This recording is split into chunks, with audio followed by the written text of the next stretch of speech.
Hello everyone, welcome back to Vyavhare's online classes. Vyavhare's online classes में आप सभी का स्वागत है. From so many days we are going to see that Newton's laws of motion. Our old topic that is Newton's laws of motion.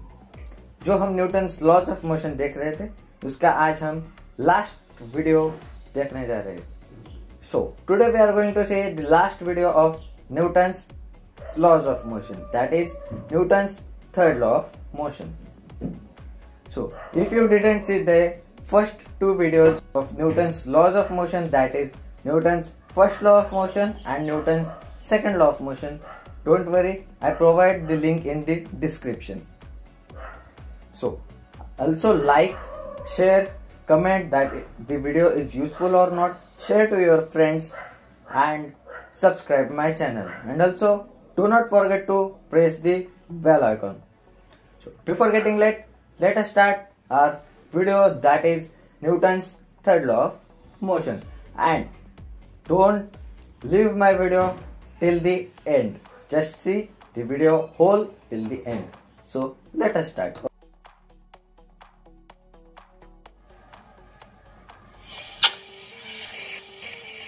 Hello everyone, I Pradnesh Vyavhare welcomes you to Vyavhare's online classes. जैसे कि मैंने आपको पहले बता दिया है कि आज हम कौन सी वीडियो देखने वाले हैं, लेकिन फिर भी एक बार आज हम Newton's third law of motion ये वीडियो देखने जा रहे हैं. आज हमारा ओल्ड टॉपिक यानी पुराना टॉपिक जो है न्यूटन्स लॉज ऑफ मोशन वो यहाँ पे खत्म हो जाएगा. तो बिना किसी देरी किए देखते हैं Newton's third law of motion, और ये वीडियो लास्ट तक देखते रहिएगा, ये मैं विनती करता हूँ आपसे. Newton's third law of motion, Newton's third law of motion, अभी इसकी एक्चुअल डेफिनेशन क्या है ये हम अभी देखेंगे. Newton's third law of motion.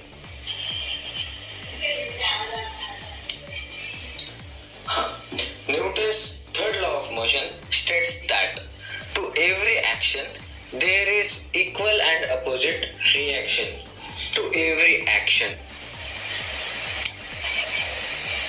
हर कुछ हम जो करते हैं हमारे डेली लाइफ में उसके लिए एक और उसके अपोजिट इक्वल और अपोजिट रिएक्शन होती है. जो हम करते हैं वो होती है एक्शन, और जो वापस होती है वो स्टेट से या वो दूसरे से वो होती है रिएक्शन.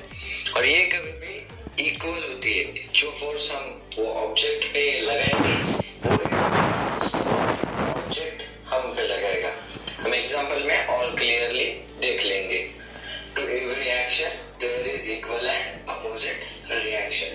Let's move forward. यहाँ पे मैंने आपको वापस एक बार डेफिनेशन दे दी है. To every action there is equal and opposite reaction. अभी देखते हैं आगे. Here 4 parameters are important that are, यहाँ पे 4 पैरामीटर्स जो सबसे ज्यादा इम्पोर्टेंट है वो ये है. सबसे पहले है एक्शन, फिर रिएक्शन, उसके बाद अपोजिट और इक्वल. अभी देखते हैं ये 4 पैरामीटर्स हमारे जो भी हम डेली लाइफ में कुछ जो करते हैं उसमें कैसे अप्लाई होता है. बढ़ते हैं आगे. अब यहाँ पे एक एग्जांपल लिया गया है. Let us take an example for better understanding. Example है a man beat a bench और पंच अ बेंच. अभी यहाँ पे सपोज ये एक बेंच या फिर ये वॉल ले लेते हैं. अभी ये जो मैंने वॉल ली तो इसको मैंने यहाँ से पंच किया, तो कभी भी जोर से पंच करके देखो हमारा पूरा हाथ लाल हो जाता है. तो जो फोर्स से हम वॉल को मारेंगे वही फोर्स वॉल वापस हमारे हाथ पे लगाएगी, इसलिए हमारा हाथ वो इससे लाल होता है. ज्यादा जोर से तो ज्यादा लाल होगा, और थोड़ा कम मारेंगे तो कम लाल होगा, और अगर बस ऐसे कर देंगे तो लगेगा ही नहीं. तो देखते हैं इसमें क्या है. Now here let us see that the 4 parameters. यहाँ पे वो जो 4 पैरामीटर्स थे पिछले स्लाइड में, वो पिछले एक्शन, रिएक्शन, अपोजिट और इक्वल।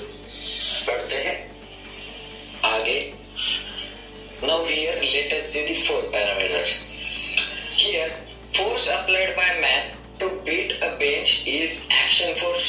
अब ये जो सपोज ये मेरा हाथ है, ये जो फोर्स मैंने लगाया बेंच या वॉल को मारने के लिए, तो वो है एक्शन फोर्स। आगे है as we see in the definition, जैसे कि हमने डिफिनेशन में देखा, क्या देखा? So now the reverse force applied by bench on that person's hand is reaction force. अभी ये मैंने मारा तो मुझे लगा क्यों?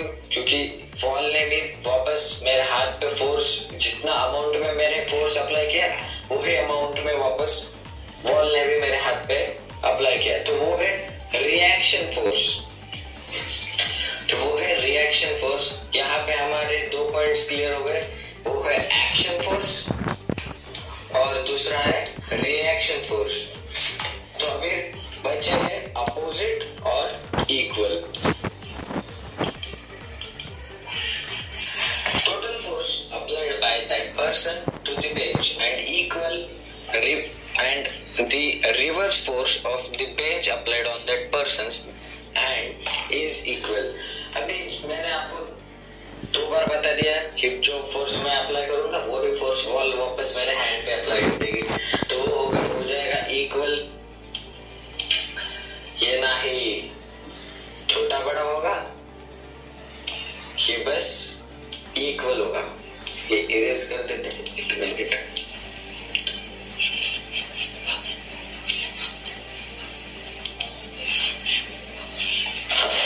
अभी हमारा यहाँ पे तीसरा पैरामीटर भी क्लियर हो गया, वो है इक्वल। अभी उसके बाद लास्ट जो है अपोजिट, वो देखते हैं। Now the beating of bench is in south direction। यहाँ पे मैंने बेंच का एग्जांपल दिया था, ये था बेंच और ये था पंच। अभी यहाँ पे हमने चेंज कर लिया है हमें सिंपल अंडरस्टैंडिंग के लिए। ये है वॉल और ये है पंच।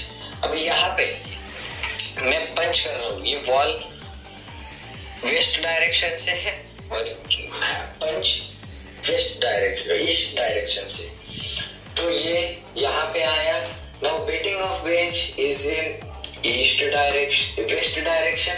यहाँ पे चेंजेस कर लीजिए यहाँ पे, या फिर अगर आपने बेंच ही लिया है तो बेंच के लिए ये नीचे मतलब साउथ, ऊपर वॉल से हाथ के तरफ मतलब नॉर्थ। यहाँ पे आ गया ईस्ट, या फिर आप ले लो, सॉरी यहाँ पे आ गया वेस्ट और आप या अनदर वे आप ले लो साउथ आगे, या फिर डाउनवर्ड डायरेक्शन और यहाँ पे आएगा लेफ्ट डायरेक्शन।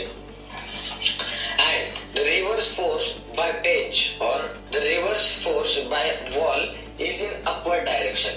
अभी ये मैंने वॉल ले ली, फिर से ये पंच दे दिया, अभी ये पंच आया वेस्ट साइड में और ये वॉल का ये फोर्स आया ईस्ट साइड में। तो यहाँ पे चेंज करना पड़ेगा, या चेंज मत भी कीजिए। आपने अगर बेंच एग्जांपल लिया होगा तो चेंज की कोई जरूरत नहीं। So here downward and upward. अभी यहाँ पे अगर हमने लिया ये फोर्स अप्लाइड बाय वॉल, वो है east direction, force applied by hand is in west direction. तो ये देखिए यहाँ पे ये इधर जा रहा है और ये इधर जा रहा है, मतलब दोनों अपोजिट है, दोनों अपोजिट है। यहाँ पे आ गया अपोजिट। हाँ, तो फिर अभी ये हमारे 4 पैरामीटर्स कंप्लीट हो गए। 4th पैरामीटर एक बार फिर से देख लीजिए। ये डायरेक्शन आई वेस्टवर्ड, ये इसकी डायरेक्शन आई ईस्ट, तो फिर ये ईस्ट वेस्ट अपोजिट हो गए। तीसरा पैरामीटर है इक्वल वाला, तो जो फोर्स मैंने लगाया वही फोर्स वॉल ने लगाया, इसे कहते हैं इक्वल। उसके बाद आता है एक्शन फोर्स, जो मैंने इससे मारने के लिए फोर्स लगाया वो है एक्शन फोर्स। जो रिवर्स फोर्स वॉल ने हमारे हैंड पर लगाया वो है रिएक्शन फोर्स। सो ये देखिए 4 फर्स्ट बेंच वाला एग्जांपल लिया था, हमने वॉल वाला भी एग्जांपल इसमें ऐड कर दिया और बेंच वाला भी एग्जांपल हमने देख लिया। इसका मतलब आप दो वेज में देख सकते हो या एग्जांपल लिख सकते हैं। और तीसरा एग्जांपल शॉर्ट में बता देता हूँ, यहाँ पे है रॉकेट, और बेंच वाला भी एग्जांपल हमने देख लिया। इसका मतलब आप दो वेज में देख सकते हो या एग्जांपल लिख सकते हैं। और तीसरा एग्जांपल शॉर्ट में बता देता हूँ, यहाँ पे है रॉकेट वाला। तो रॉकेट में जब बर्नर से या इंजन से जो फ्यूल या जो फायर आती है, तो ये है अर्थ, ये है रॉकेट। तो ये फायर यहाँ से जब इसमें अट्रैक्ट होती है, तो ये हो गया इसका एक्शन फोर्स। और ये अर्थ के ऊपर गिरने के बाद जो रिवर्स फोर्स जब इसे पुश करता है, तो उसी की मदद से रॉकेट ऊपर उड़ जाता है। तो ये शॉर्ट इंफॉर्मेशन मैंने रॉकेट के बारे में भी दे दी।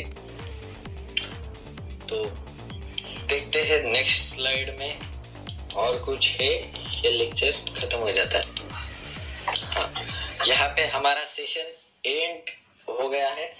Thanks for watching, for your support. अभी यहाँ पे हमारे पूरा न्यूटन्स लॉज ऑफ मोशन के तीनों वीडियो यहाँ पे कंप्लीट हो चुके हैं। और आप चिंता मत कीजिए, डिस्क्रिप्शन में आपको पिछले 2 वीडियो के भी वीडियोज मिल जाएंगे, लिंक मिल जाएगी।